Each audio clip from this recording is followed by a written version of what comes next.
केजरीवाल को नहीं राहत और कितने दिन आपद।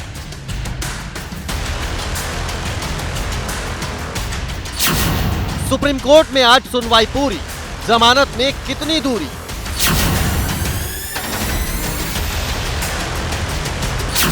सुप्रीम कोर्ट में बहस जोरदार, सीएम बाहर आएंगे इस बार।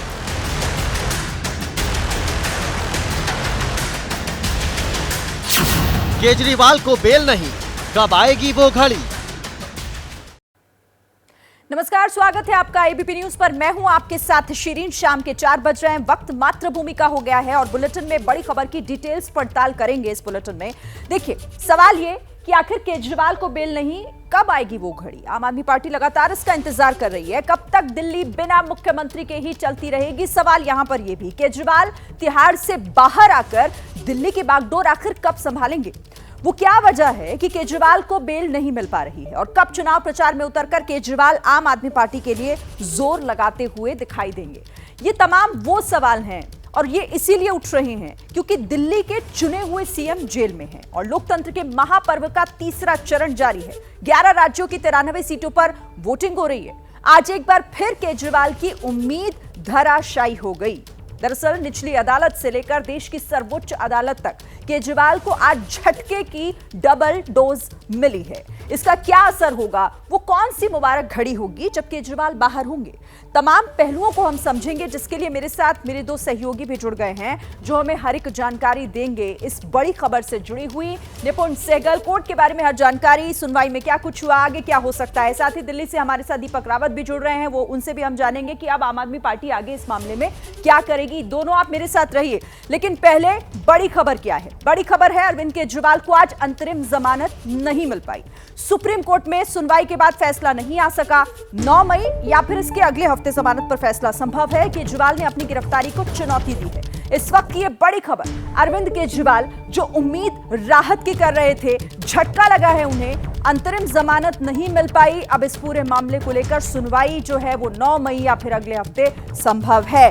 कोर्ट में क्या कुछ हुआ, क्यों ये झटका है, सीधे रुख करते हैं निपुण सहगल का। निपुण, समझाइए हमारे दर्शकों को। देखिए शिरीन, सुप्रीम कोर्ट में केजरीवाल क्यों पहुंचे हैं? केजरीवाल पहुंचे हैं कि मेरी गिरफ्तारी गलत है ये कहते हुए। यही दलील उन्होंने हाईकोर्ट में दी थी, हाईकोर्ट ने खारिज कर दिया था, गिरफ्तारी को सही ठहराया था।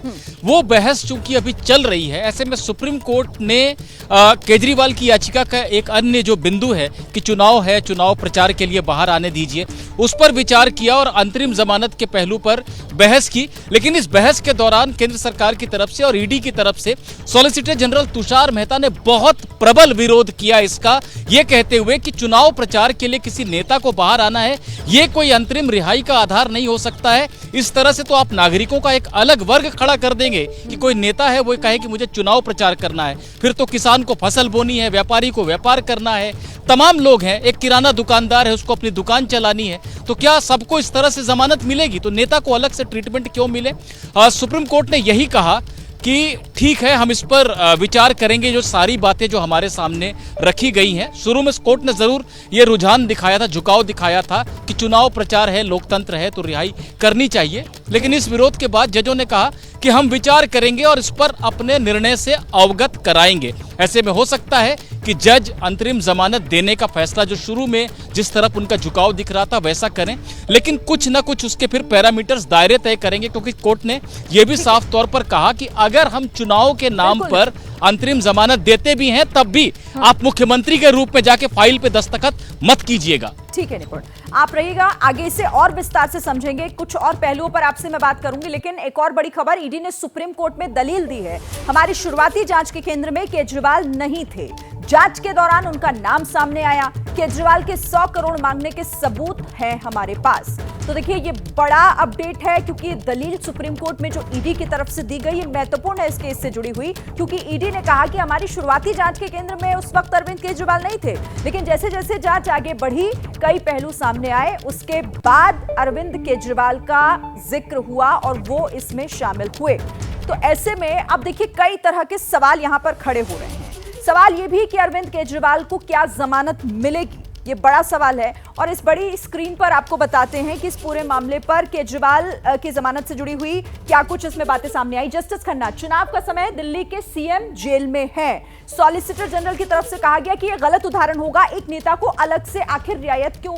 सॉलिसिटर जनरल ने यह भी कहा कि फसल के मौसम में किसान जेल में हो तो क्या फिर उन्हें बेल मिल जानी चाहिए। किसानों का जिक्र हुआ इस तरीके से यहां पर, और यह भी कहा कि चुनाव 5 साल में आता है, फसल का मौसम हर 6 महीने में आता है। जस्टिस खन्ना की तरफ से यह कहा गया, जज 100 करोड़ प्रोसीड्स ऑफ क्राइम है, लेकिन घोटाले को 1100 करोड़ का बताया जा रहा है, ये बढ़त कैसे, ये भी उठा। ईडी की तरफ से दलील ये रही कि होलसेल व्यापारियों को गलत तरीके से भारी लाभ करवाया गया। ईडी ने इस बात का जिक्र कोर्ट में किया। जज की तरफ से कहा गया कि केजरीवाल और पहली गिरफ्तारी के बीच 2 साल का वक्त, ये सही नहीं लगता। ये यहां पर जज की तरफ से पॉइंट आउट किया गया। ईडी ने कहा कि हमारे पास सबूत है कि केजरीवाल ने खुद 100 करोड़ रुपए की मांग की है। 100 करोड़ की मांग के सबूत हैं उनके पास। सॉलिसिटर जनरल ने कहा कि यह संदेश नहीं जाना चाहिए कि नेता आम नागरिक से अलग हैं और उन्हें इस तरह के केस में रियायत मिलनी चाहिए। जज ने कहा कि इस पहलू का भी ध्यान रखा जाएगा। कोर्ट में यह कुछ हुआ और सॉलिसिटर जनरल, इनका प्रचार करना या ना करना चिंता का विषय नहीं हो सकता। प्रचार नहीं करेंगे तो आसमान नहीं टूट पड़ेगा, यह कोर्ट में कहा गया। जज की तरफ से कहा गया कि हमने इस बात को भी नोट किया है कि वो 6 महीने तक समन पर पेश होने से आखिर बचते क्यों रहे। आपको याद होगा, बार बार समन जारी होता था, लेकिन अरविंद केजरीवाल उस पर ध्यान नहीं देते थे और उस पर पेश भी नहीं होते थे, क्योंकि वो इसे पूरी तरीके से पॉलिटिकल बता रहे थे। दीपक रावत का रुख कर लेते हैं। दीपक, अब इस मामले में फिर से वही सवाल कि आम आदमी पार्टी अब करेगी क्या, अगला स्टैंड क्या होगा? शिरीन, देखिए, फिलहाल तो आम आदमी पार्टी को पूरी उम्मीद है कि उनको अंतरिम जमानत मिल जाएगी, और क्योंकि इस वक्त ये उम्मीद इसलिए भी ज़्यादा है क्योंकि दिल्ली का चुनाव, हरियाणा का चुनाव और पंजाब का चुनाव अभी बाकी है। इन 3 जगहों पर चुनाव 6वें या 7वें चरण में होना है और आम आदमी पार्टी का सबसे ज़्यादा स्टेक इन्हीं 3 राज्यों में है, जहां इंडिया गठबंधन यानी कि कांग्रेस का साथ मिलकर आम आदमी पार्टी चुनाव लड़ रही है। 4 सीटें दिल्ली में है, तो आम आदमी पार्टी को लगता है कि अगर दिल्ली के चुनाव से पहले अरविंद केजरीवाल आ जाते हैं तो वो प्रचार कर सकते हैं, घर घर जा सकते हैं, लोगों से बातचीत कर सकते हैं, सिंपैथी गेन कर सकते हैं, जो अभी उनकी पत्नी सुनीता केजरीवाल कर रही है। कुरुक्षेत्र में, हरियाणा में 1 सीट पर वो गठबंधन चुनाव लड़ रहे हैं, वहां पर भी वो जाएंगे। पंजाब में भी, जहां पर 13 सीटों पर आम आदमी पार्टी के लिए चुनाव लड़ रही है, वहां पर भी अरविंद केजरीवाल जाएंगे, तो लगता है आम आदमी पार्टी को कि उनको फायदा मिलेगा, इसलिए उम्मीद काफ़ी ज़्यादा है। लेकिन दूसरी तरफ नाउम्मीद इस बात को लेकर भी होगी, क्योंकि आज कोर्ट में ये बात भी कही गई कि कोई फाइल साइन नहीं कर सकते, क्योंकि अरविंद केजरीवाल, आम आदमी पार्टी ये संदेश भी दे रही थी कि जेल में हो, चाहे वो किसी भी तरीके से जमानत में बाहर आए, सरकार तो चलती रहेगी, लेकिन अगर फाइल साइन नहीं होगी तो सरकार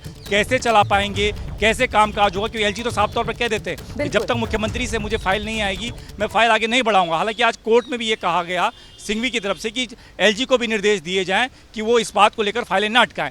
तो चुनौती दोनों तरफ से है, लेकिन राहत कितनी मिल पाएगी, कब मिल पाएगी, इसकी उम्मीद में आम आदमी पार्टी इस वक्त बैठी हुई है। और ये उम्मीद आखिर कब पूरी होती है, कब राहत मिलती है केजरीवाल को, फिलहाल अभी देखना होगा। ठीक है, आप रहिए मेरे साथ। एक और बड़ी खबर है, अरविंद केजरीवाल की ओर से जमानत के लिए दलील दी गई। केजरीवाल के वकील अभिषेक मनु सिंघवी, जिन्होंने कहा कि केजरीवाल आदतन अपराधी नहीं है, ऐसा कोई आरोप नहीं कि रिहा करना गलत होगा। तो अभिषेक मनु सिंघवी की तरफ से जमानत को लेकर यह दलील रखी गई कि अरविंद केजरीवाल कोई आदतन अपराधी नहीं है और उन्हें रिहा करना कोई गलत नहीं होगा। ऐसा कोई आरोप नहीं है उनके खिलाफ कि रिहा किया जाए तो वो गलत साबित किया जा सकता है। तो अभिषेक मनु सिंघवी की यह दलील कोर्ट में रखी गई है।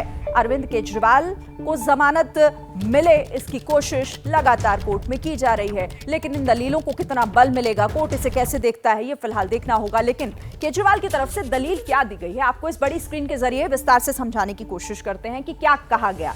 अभिषेक मनु सिंघवी केजरीवाल के वकील हैं, जिन्होंने कहा कि घोटालों की जांच के दौरान भी सीएम था, अब मुझे काम से रोकना काफी अपमानजनक होगा, इससे क्या जनहित होगा। उन्होंने ये दलील वहां रखी। जज ने कहा कि निश्चित रूप से इससे जनहित जुड़ा हुआ है, हम इसकी इजाजत नहीं दे सकेंगे, इसे खारिज कर दिया कोर्ट ने। फिर वकील की तरफ से कहा गया कि मतलब ऐसा सीएम जिसको सरकार चलाने का अधिकार नहीं, ये पूछा तो उस पर जस्टिस खन्ना ने कहा कि आप इसे जिस भी तरीके से चाहे देख सकते हैं।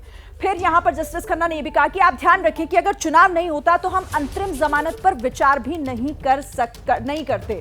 और यहां अभिषेक मनु सिंघवी ने कहा कि मैं वचन दे सकता हूं कि मैं कोई फाइल साइन नहीं करूंगा। दरअसल इस पूरे मामले को लेकर कुछ इस तरीके की तुषार मेहता कह रहे हैं कि बिना विभाग के सीएम हैं, इनके साइन करने का मतलब नहीं है, कोई विभाग नहीं तो फिर साइन कैसे करेंगे। अभिषेक मनु सिंघवी ने कहा कि ऐसा नहीं है, हर दिन 10 फाइल साइन कर रहे थे, उनके पास कई फाइल आ रही थी और वो उस पर साइन भी कर रहे थे।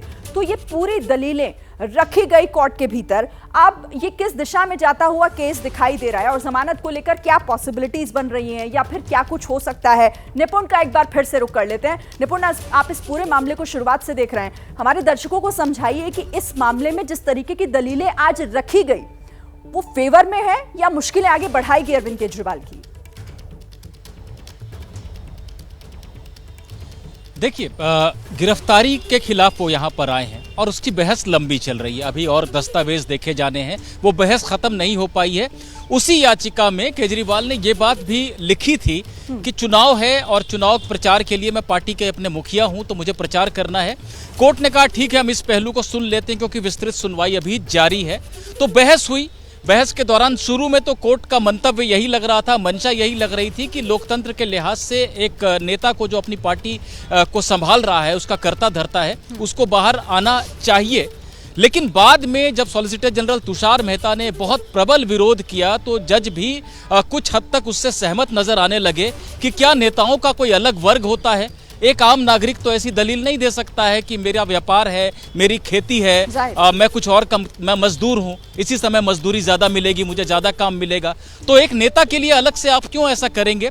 जजों ने हालांकि थोड़ी देर तक जिरह की इस पहलू पर, लेकिन लास्ट में, अंत में उन्होंने यही कहा कि हम सोचेंगे, विचार करेंगे, ये जो सारी बातें हमारे सामने रखी गई हैं। तो इसलिए अभी ये नहीं कहा जा सकता है कि केजरीवाल को अंतरिम जमानत मिल ही जाएगी। जजों का झुकाव जरूर था इस तरफ शुरू में, लेकिन अगर अंतरिम जमानत मिलेगी भी तो कड़ी शर्तों के साथ मिलेगी, जिसमें से एक शर्त को तो सुप्रीम कोर्ट ने बिल्कुल ही साफ कर दिया है कि चुनाव प्रचार के लिए अगर हम जमानत देंगे तो इसका मतलब ये नहीं होगा कि सीएम की गद्दी भी जाकर संभालने लगें और वहां फाइलों को पहले की तरह देखने लगें। इसकी अनुमति नहीं दी जाएगी, जिससे कि अभिषेक मनु सिंघवी काफी अपमानजनक बता रहे थे, क्योंकि एक स्टैंड लेकर रखा हुआ है कि जेल से भी सरकार चलाएंगे, ये भी करेंगे, वो भी करेंगे। तो एक दिक्कत यहाँ पर जरूर नजर आ रही है। ठीक है निपुण, आप रहिए मेरे साथ। तो देखिए, अरविंद केजरीवाल पर दिल्ली में सड़क पर भी संग्राम मचा हुआ है।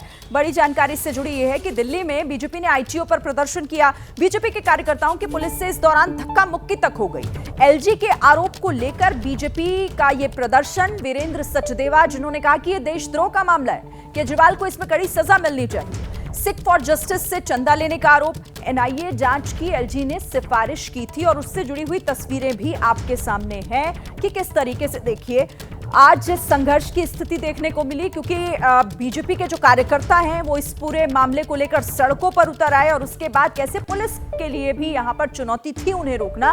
धक्का मुक्की की खबरें भी वहां से सामने आई हैं।